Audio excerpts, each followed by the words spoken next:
I want to know how Eugene Can is doing. I'm doing well. I ended up coming to the office extra early. Just a little bit easier to start the day off. Honestly, Charisse, I look forward to this every Wednesday. Chopping it up. I do with too. The Charisse Poon. I do too. We're both on Twitter again. I don't know. Did you return I'm the one that earlier pulled than you me? back in. Remember? You did? Well, actually, technically no. So what pulled me back in was because I was looking for articles for the briefing. And then I was like, I should be using Twitter to find articles. But then you convinced me to put the app back on my phone. I don't utilize Twitter for searching out and seeking out articles that are beyond a certain sort of time reference. Like it's something that in the last 24 hours, I might go and see what is the topic of the day and utilize that as a quote unquote search platform. But I think the half-life is like, beyond those 24 hours, like how do you find stuff? Well, no, I think it depends on the kind of people you follow. And I feel like I follow people who share really quality work, quality long form work that does not need to be read the second it was released. Maybe you should tell people why you left Twitter in the first place. Yeah, sure. So I left Twitter about 4 months ago because I follow a lot of US-based journalists and they talk a lot about US politics, and it was really getting me down, like severely getting me down, that the news was starting to affect my mood. You generally control most of your experience, right? Yeah. So you could easily unfollow those journalists, can't control your retweets. What do you get from Twitter, Eugene? I've always been sort of lukewarm on Twitter. I've kind of dipped in and out. I've never really had this consistent period where I was using it regularly. And I think a lot of it comes down to, first off, the quote unquote editorial design of it. I just don't like it. I don't like the fact that I'm limited by 140 characters because I think there's a lot of things that based on how Twitter is used by, as you mentioned, a lot of journalists, I don't know if you can break these complex thoughts down into 140 characters. Because how often do you see that really annoying /whatever that signifies this is a tweet out of a long stream, right? That's just poor editorial design. All the time. Maybe that is the allure of it because it forces people, when they don't have these things, these ideas, these longer form ideas, to just be very concise. Yeah, it forces editing. Yeah, but I guess beyond that, I've always felt that what value do I have to bring to the ecosystem? Yeah. I think recently I've sort of identified a voice, and honestly, I've never really been that outspoken, but by virtue of doing the MAEKAN briefing, forcing myself to develop a point of view that I can stand behind and I can generally articulate because I've had to go through the process of identifying the key points and knowing what I stand for, I just become generally more confident in explaining myself in a public forum. Yeah, I mean, doing this podcast has helped me because traditionally on Twitter, I usually don't speak very much either. I do a lot of retweeting and liking and maybe short responses, but I don't really editorialize, except doing this podcast has helped me want to say more. We generally become more comfortable with being wrong because there's no way we're going to be right over the course of the entirety of making it up, right? There's always going to be instances where chances are very good. Chances are very good that I'm going to say something stupid. Yep. I'm going to say something wrong. And I'm sure it's going to happen with you. Yeah, no, right? For sure. And that's okay. I'm making my peace with it. If this is your first time tuning into Making It Up, we analyze and debate some recent topics in creative culture while also trying to illustrate our thoughts. After some deliberation these past couple of weeks, we are slightly changing our structure. So now what we do is Eugene picks a topic, I pick a topic, and we each lead our topic. So this week's episode, Eugene is going to talk about being able to send your children to a social star creator camp to level up their social media creation skills. And I'm going to talk about how Deloitte is trying a new approach to better include people that feel othered. Cool. So let's jump right into it. Yeah. So, Eugene, you wanted to talk about this new internet celebrity summer camp based in LA. Correct. So to to give you a bit of rundown of what it is, Social Star Creator Camp is a summer camp for teens based in the Los Angeles area.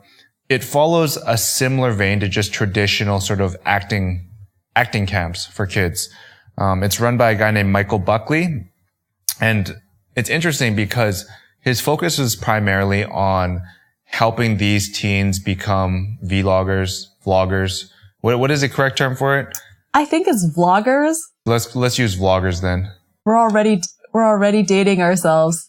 Yeah, it's one of those words. It falls in the category of words that you read all the time, but you've never heard it used in real life. And apparently upwards of 75% of kids these days want to be vloggers based on a Daily Mail article. I think my British counterparts might question how accurate the Daily Mail is. Being a vlogger is now a type of job that is kind of come to the forefront. It's exciting. It's interesting. So the goal of this camp anyways is to equip these students with the appropriate skills to excel at these opportunities. And I mean, what's kind of cool is that these opportunities are generally self-created, right? Because YouTube and other sort of social media platforms are self-publishing. You don't really have to wait for someone else to come and offer you an opportunity. Buckley describes the opportunity. He describes it as a character builder. You may not play in the World Cup of soccer/football, but there's obvious value in learning skills and going through the rigor of improving yourself. Of course you like this metaphor. Of course, naturally, any sports metaphor I gravitate towards. And the whole camp itself goes beyond just the technical side. It's not just, how do you use the requisite software to cut your videos, etc. There's other elements of it, whether it's building a business or even handling stuff like online bullying, which, as you know, the internet is rife with trolls. My personal thoughts on this were, when I first came across the headline, I was like, oh man, this is so dumb. Yeah. But then I went and actually read it. I'm like, you know what? This actually isn't that far off. If you really start looking beyond creating sort of a social media camp, because I think that social media as a catch-all for this is not incorrect, but I think it's selling itself short, right? Because so what do you think is more accurate? What would be a more accurate way of pitching this camp? I don't know. That's a good point. I never thought of it that far, because it's not incorrect. I would have never gotten the full understanding of what this is had I not read it. I might have just dismissed the headline. Okay. I look at it as social media is kind of this critical pillar of our lives, right? And what is social media? It's basically storytelling, communication. And there's a lot of value in great communication and great storytelling. I think we'll all agree, right? You and I are kind of in this business. That's essentially what MAEKAN is, right? Yeah. So to have the right skills and the right foundation to do that at a high level, I think there's a lot of social benefit and value there, right? I'm not saying that every single vlog that's going to be created as a byproduct of any student is going to be a game changer, right? It might just be, here's a makeup tip. Here is something else that pertains to something maybe more trivial. Once you have that foundation, it's kind of interchangeable. You might be 15 years old and your initial vlog might be focusing on makeup. But as you get older, actually, is that a good reference? I mean, you're kind of young. Anyways, bad reference.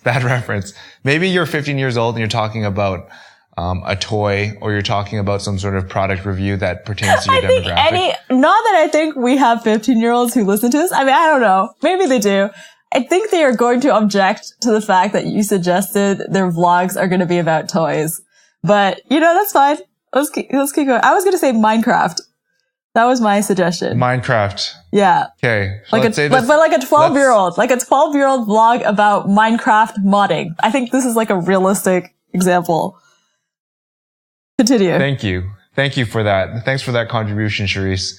So let's say that is the initial sort of touch point. But once you have the foundations of storytelling, there's nothing stopping you from taking on other topics, right? Because you generally know how to approach it. So that's why for me, there is that initial dismissive nature of what this represents. But as I look further into it, you know what? This is something that honestly has value. Being a great storyteller has value. right?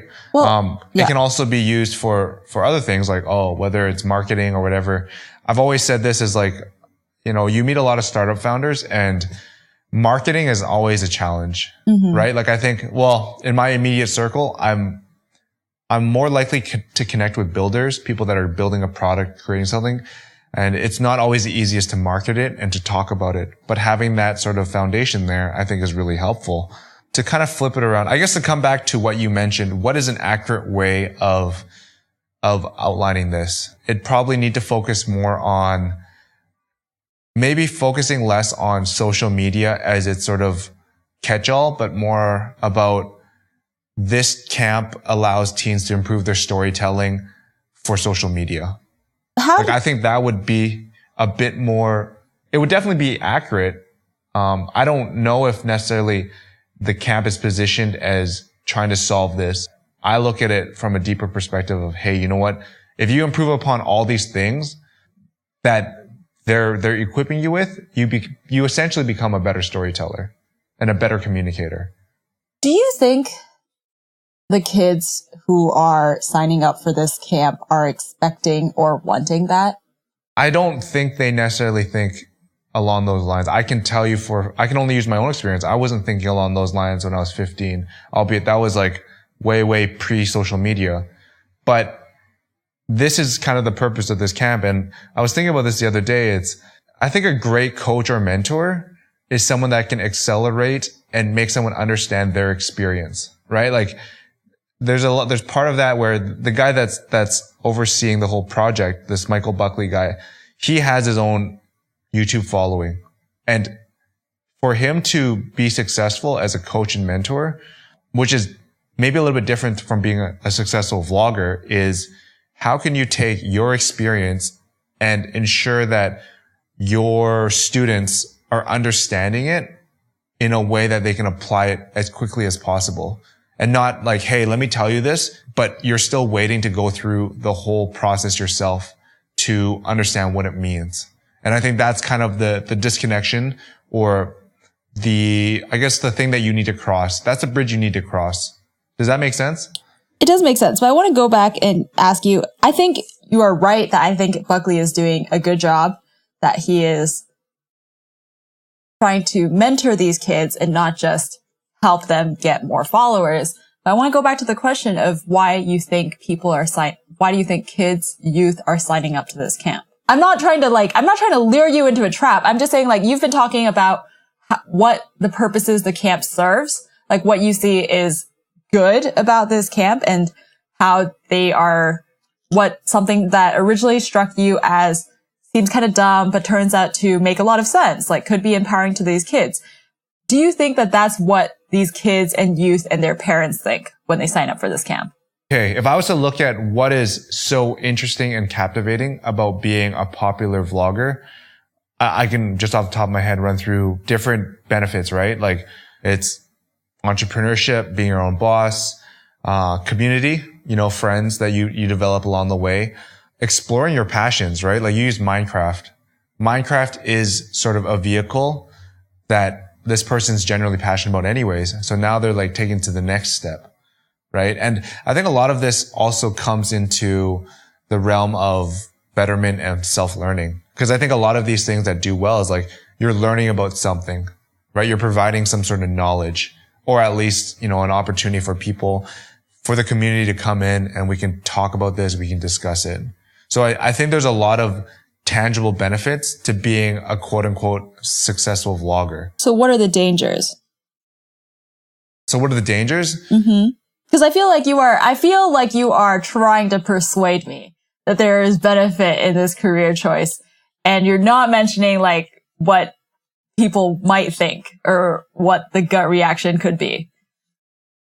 I'm glad you bring this up, because I too was thinking about what are the negative externalities of going down this route of wanting to be a quote unquote social media star, right? I think obviously mental health is a big one. It seems like every 3 months you have a new study. Oh, mental health is negatively affected by social media. I think there's no denying that, right? But to that point, I think it's we obviously we haven't participated in this camp. I think naturally, once you start looking at some of these topics more holistically, it's difficult to overlook things like mental health, online bullying, all that stuff. And to address it earlier rather than later, you're starting to build in these mechanisms or these experiences that once someone encounters it, they generally know, oh, what are the steps for me to potentially overcome, alleviate, or fix this? Right? And in this instance, like they do address online bullying. And I think online bullying falls into that sort of category of mental health. Right. Obviously, you're experiencing personal attacks and all that. So I look at that as definitely something that's worth exploring and something that's worth kind of addressing. I don't think it's as straightforward as being just very business centric. I think there are values in building, character through this. You know, I think that whether or not how comprehensive this is, it can only get better, right? Like we're in a moment in time where if this is the first one and this is starting to be a part of our everyday fabric of life, there's no reason why it won't grow from here. And there's so many things that are being addressed that as I look at it, I'm like, no one's going to be oblivious to online bullying, to mental health and all these things. Because the general trajectory right now suggests we're definitely aware of the situation.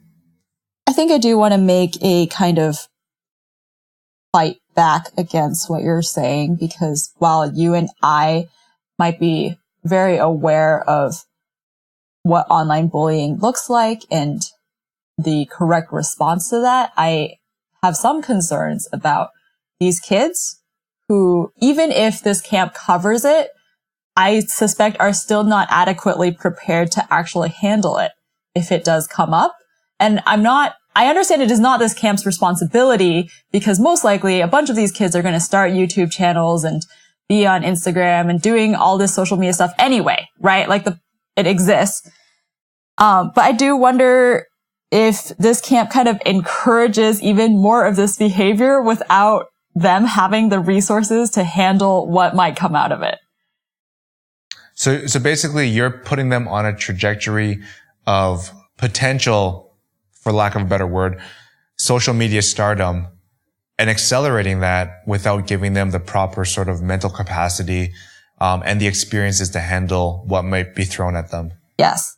I don't doubt there's always going to be some sort of hater that exists out there. There's always going to be a hater, but I think you're also painting things in a certain negative stroke where you're assuming that the outcome is always going to be negative and there's always going to be those trolls. And I think that if that was the case, if we were always going to pursue things based off what people said we shouldn't do, or what people say it's not in our capabilities to do it, then I think we're entering a very dangerous place as a society and a culture. If you're afraid of taking these opportunities because you're afraid of the negative ramifications. I'm not discouraging kids from being on social media and starting YouTube channels.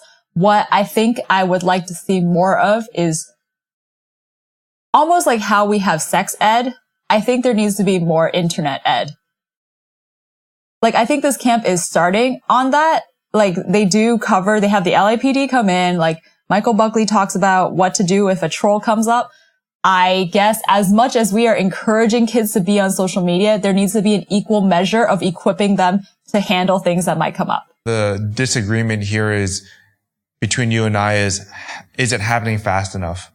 Right? Because I personally see it as it's definitely being addressed, since it is sort of a new avenue or a new topic that doesn't quite have best practices associated with it. It's just going to take time. Like, online bullying is something that I don't know if online bullying's solution is the same solutions that exist for offline bullying. I'm sure there's parts of it, but all of a sudden you have other elements associated with it, like doxing.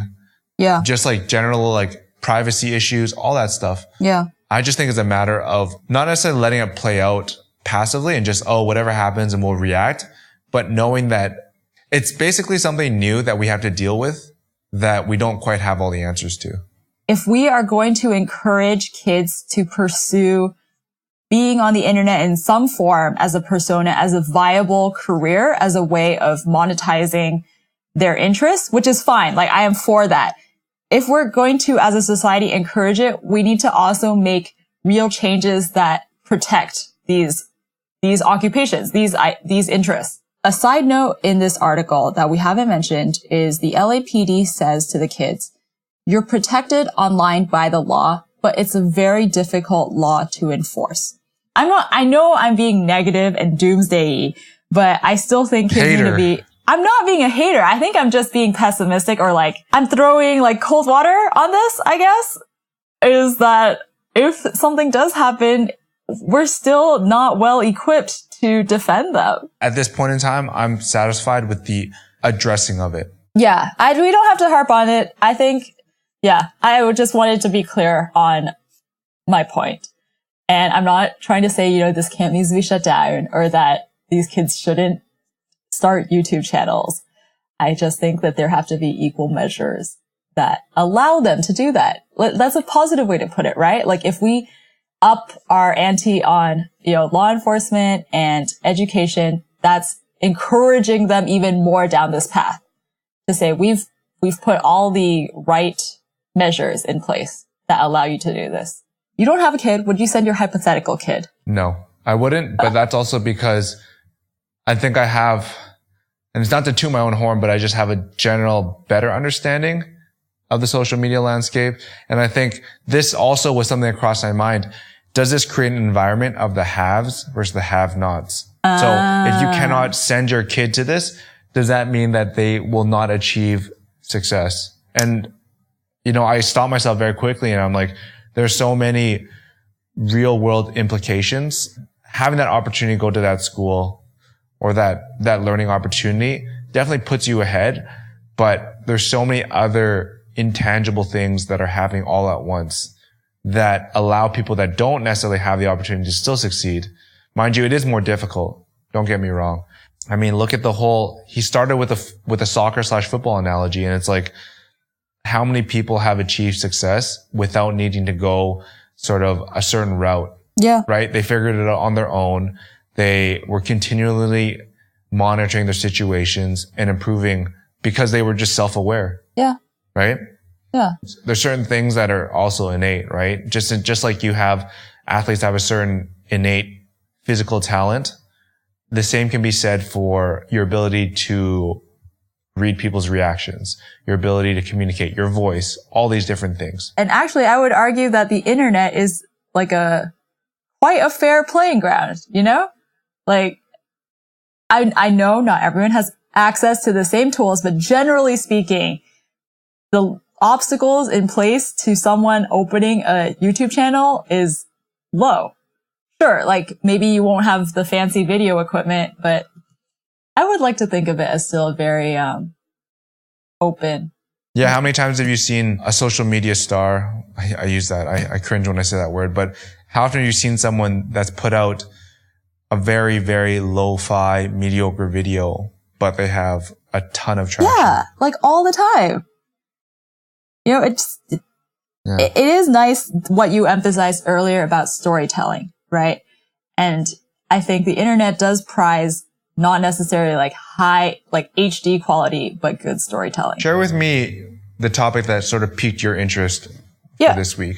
Read this article on Bloomberg about Deloitte, and it's about their decision recently to phase out diversity advocacy groups. These groups are basically places where people of the same gender or the same race or the same sexual orientation can get together and support one another. And it's based off of the fact that they have this one part of their identity that they share.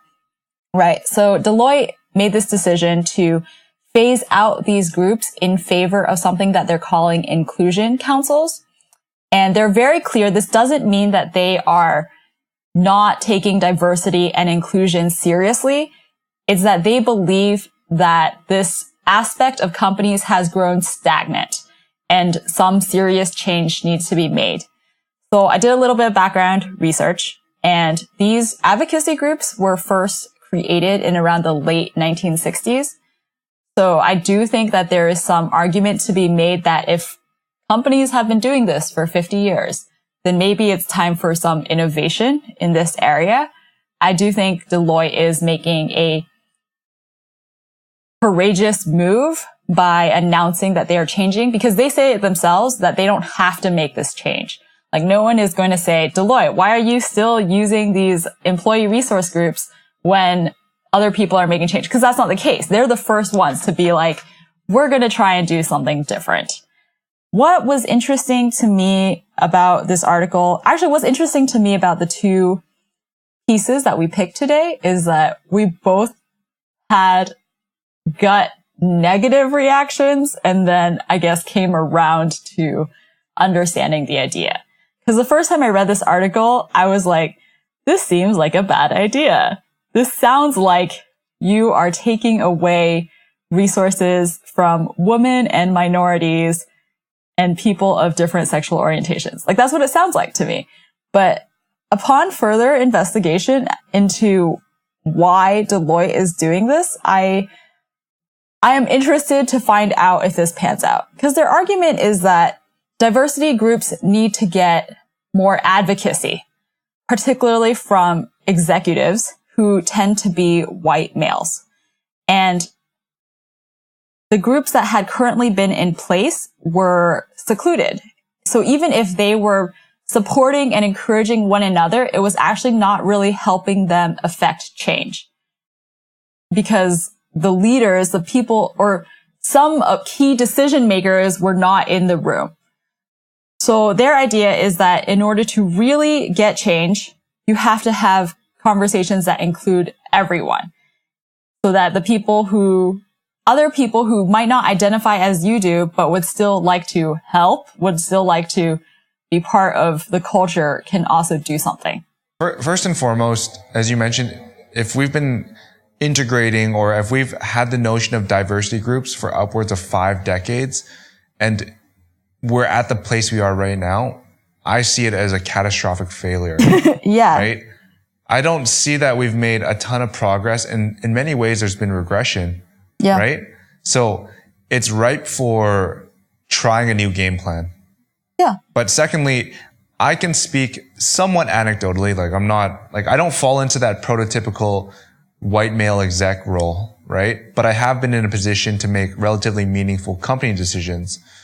And I look at it and there is a sort of misalignment where even if I was to champion someone's cause, sometimes it looks a little bit off for someone who isn't of that sort of group to be involved, right? But yeah. I do believe that once you knock down the barriers, it's like, let's say, Eugene is trying to fight for the rights of the transgendered community, right?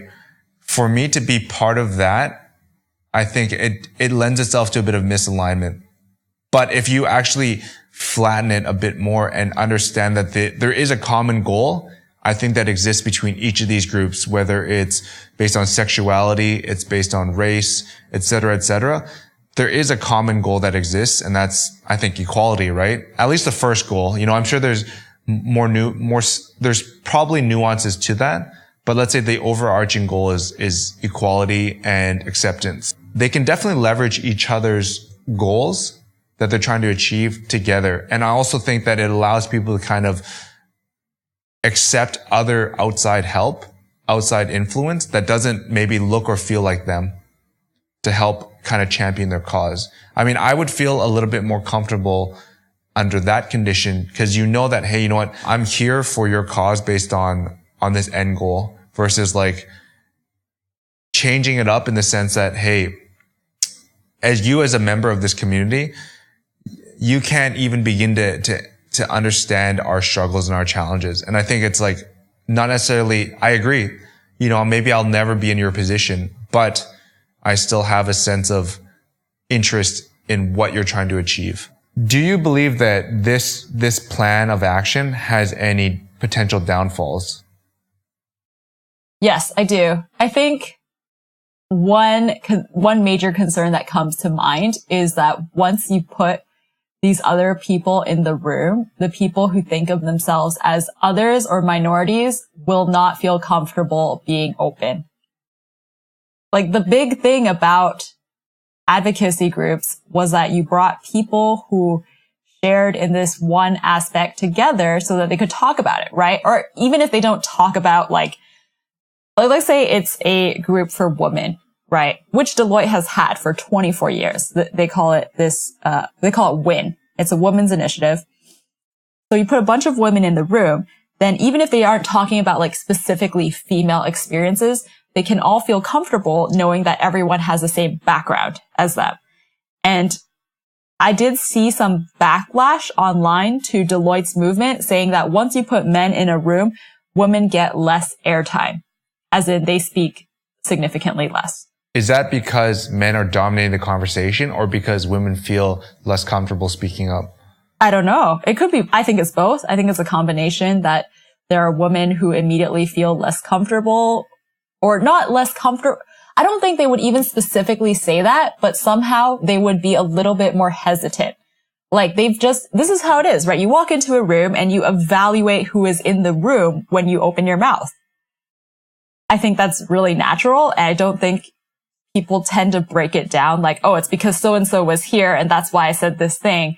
But subconsciously it happens. Or unfortunately, it could be because there are men in the room who are very dominant. And maybe they don't perceive themselves that way either. They're just more comfortable speaking their mind. So that's my reservation, or one of the reservations I can think of. I do have pushback against that because what is the other option? The other option is, let's use your WIN example, right? The other option is having a closed environment where this group is speaking amongst themselves, where you don't even have the opportunity to make yourself known or be heard. And I think that's where it exists, is like, if this whole premise is to allow groups access to the people that are making decisions, to at least inform them or educate them, I think you're fundamentally changing the relationship. You're allowing the conversation to take a certain dynamic and take a certain route that previously didn't exist. I agree. If you had this WIN group and then you introduced, a male counterpart without sort of prefacing what this means or why he's there, I definitely think there's a sense of discomfort that might exist. If you change the whole narrative to ensure that people are allowed to enter the conversation, and what is his purpose there, right? And it sucks as we have to use what is his, but like, if you have, let's just say like people that can make decisions, if you have them in the room, there is a certain sort of dynamic that changes there, that you're closer to a solution than if you had to like chop it up into different pieces, in my opinion.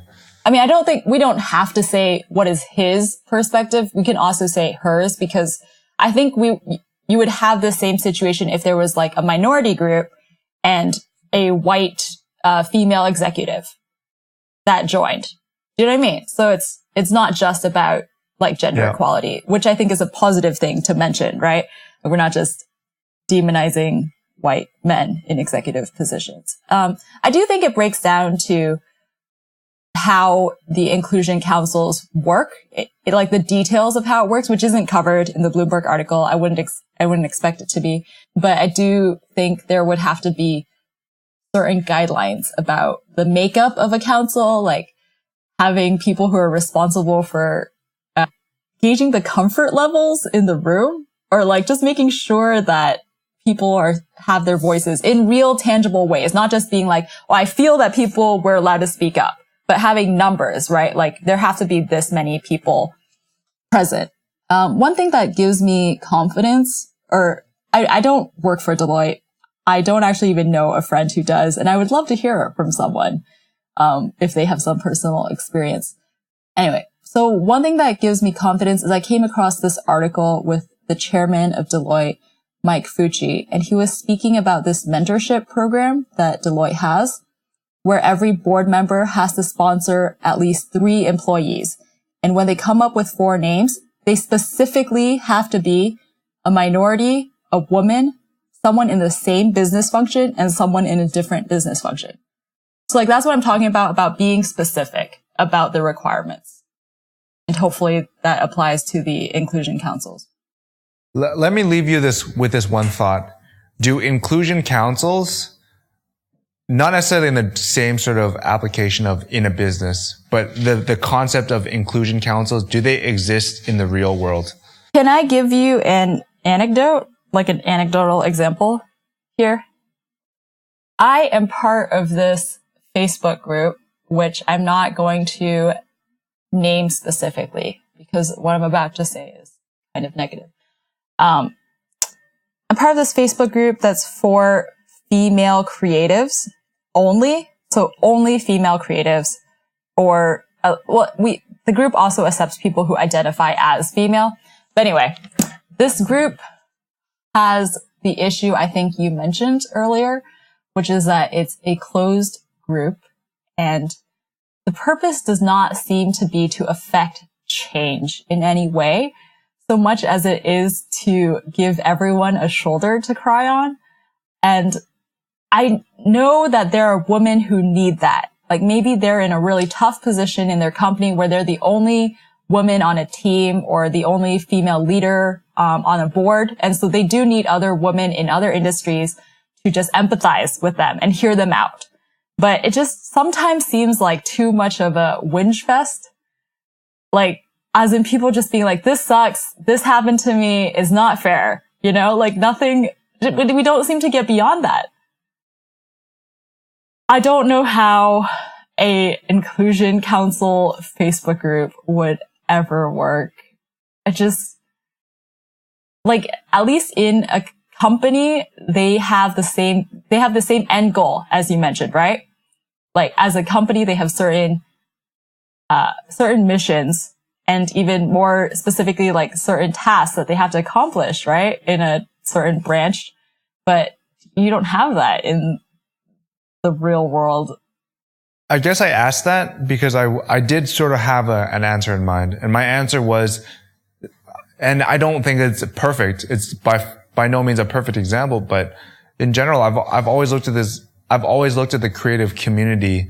And I mean, that is a very broad category. But if you were to break down pockets of it, I would say in general, like artists have generally been always the most accepting of people of all different walks of life, right? And it was never about creating these pockets of like gay artists, female artists. And I think they exist, but on the whole, there are certain obviously bad actors. You can't deny that. But in general, I've always felt that the general understanding was a sense of acceptance. There are sort of real world implications of inclusion councils. Maybe they've never been as deliberate as to push this exact narrative because, you know, their function is artists to create art, but the unspoken word was generally acceptance. I don't think the creative community is as accepting as you are describing. I think maybe we rank a little bit better than other communities, but I think there's still a lot of work we could do. I think part of the problem though is maybe that it's not that, gosh, this is just like targeting white straight men. It's not like white straight men don't want to help, but maybe we're not being clear about how they can help. Like, maybe they would love to see more female artists in gallery shows, right? Like, how do we help them do that? And it's actually interesting that you bring this up, like male artists and female artists, because of the talk we're going to be having with Sarah and Ariel, Carmen, Vanessa. Because I'm sure they're going to provide some insights, right? Like on what's good about the creative community that has allowed them to have opportunities, but also where there needs to be improvement. Yeah, maybe on that note, you can talk about our upcoming MAEKAN session. This is a good point to go into that. So on August 3rd, Thursday, at 12 to 1 p.m. PST, Pacific time, we're going to have an online discussion with Sarah Kim, Ariel Myers, Carmen Chan, and Vanessa Chung. Sarah and Ariel, also with their friend Lindsay, curated an exhibition called Feminine Product earlier this year in LA. We're going to have Sarah and Ariel, two of the three curators, talk to two of the artists who were exhibiting in the show, and they're all going to talk about their experiences as artists, creators, what has been difficult for them in the community or in showing art and putting up art publicly. I think it's going to be a great conversation and really looking forward to it. It is an online discussion, so registration is open to everyone. We have put the link in the show notes. If you're interested in hearing more about MAEKAN and its membership opportunities, please head over to maekan.com. There you can experience some of our stories, focus on the sights and sounds of creative culture. You can also subscribe to us through your favorite podcast app and platforms. I'm Eugene. I'm Charisse. And this is MAEKAN It Up.